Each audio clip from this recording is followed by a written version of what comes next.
Salam Bapak Ibu yang kasih Tuhan. Pagi ini kita akan belajar Sabtu Sadik. Mari kita berdoa lebih dahulu. Bapa di surga, pagi ini kami mendengarkan firman-Mu. Mari tolong urapi kami semuanya. Hanya dalam nama Yesus kami berdoa, haleluya, amin. Bapak Ibu, pada pagi hari ini kita akan belajar dari Sabtu Sadik yang bertema perbuatan kita menentukan ganjaran kita, dari Ayub pasal 34 ayat yang ke-11.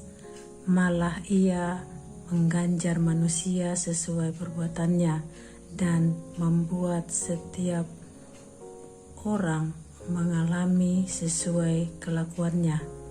Dalam terjemahan yang lain, Ayub 34 ayat yang 11, ia membalas manusia menurut perbuatannya, ia membuat orang mendapat ganjaran menurut kelakuannya.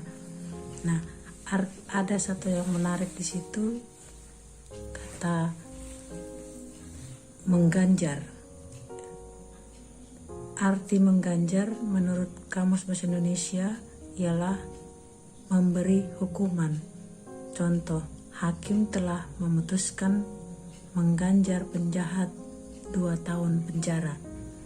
Arti dari ganjaran menurut bahasa Yunani paideia, yang berarti disiplin, menunjuk pada didikan Tuhan atau disiplin bagi orang percaya, yaitu kesukaran dan penderitaan. Jadi itu yang disebut ganjaran. Nah, Bapak Ibu, kalau kita pernah menonton satu pertandingan sepak bola, tentu kita pernah dengar istilah dengan penalti. Tendangan penalti atau penalti kick adalah hukuman yang diberikan kepada sebuah tim yang melakukan pelanggaran di dalam kotak penalti, terlepas apakah pelanggaran tersebut disengaja atau tidak disengaja.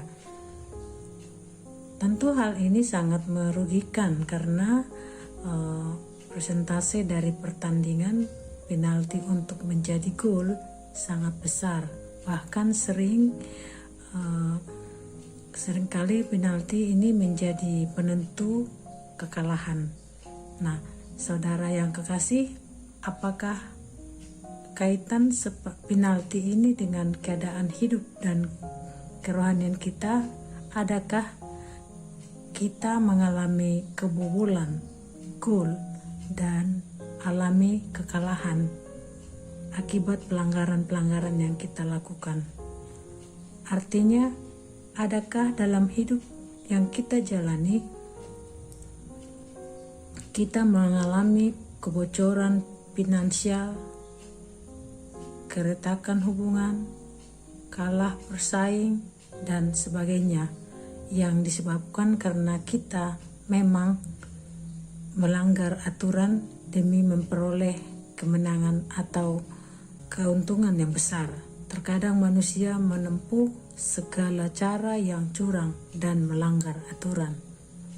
Terkadang manusia menempuh segala cara yang curang dan dalam melanggar aturan itu, bahkan tidak sedikit anak-anak Tuhan juga ikut-ikutan. Mereka lupa bahwa Tuhan kita adalah Allah yang adil, seperti wasit yang hendak mengganjar hukuman penalti bagi tim yang melanggar. Demikian juga Tuhan kita, Dia berhak mengganjar hukuman kepada umatnya sesuai perbuatan mereka. Sebagai orang percaya, kita harus sadar bahwa berbuat curang dan melanggar aturan bukanlah identitas kita. Sebaik apapun kita menutupi pelanggaran, Tuhan pasti tahu.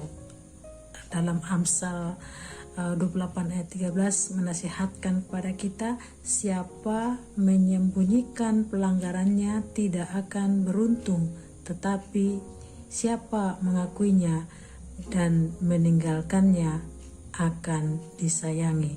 Orang yang berusaha menyangkal dosanya atau berusaha untuk menyembunyikannya daripada mengakui, menyesali dan meninggalkannya tidak akan berkembang secara rohani.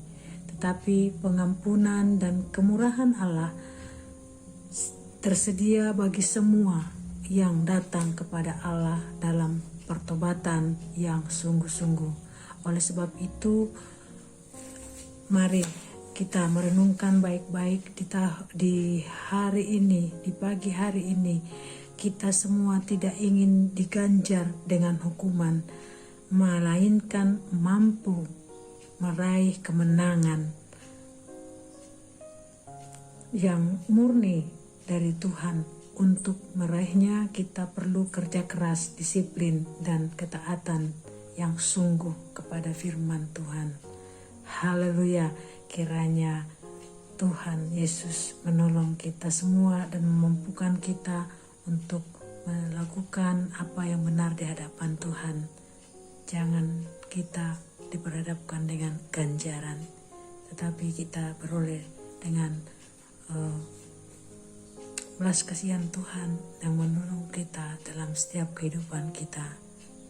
Seperti Ayub, Tuhan juga diperhadapkan dalam hidupnya. Ada banyak yang terjadi penderitaan, tetapi Tuhan itu adil. Tuhan juga menolong dia dan Tuhan juga memampukan dia. Dan mari kita belajar untuk supaya kita tetap memelihara yang baik dalam kehidupan kita. Jangan sampai ganjaran itu ditimpakan kepada kita.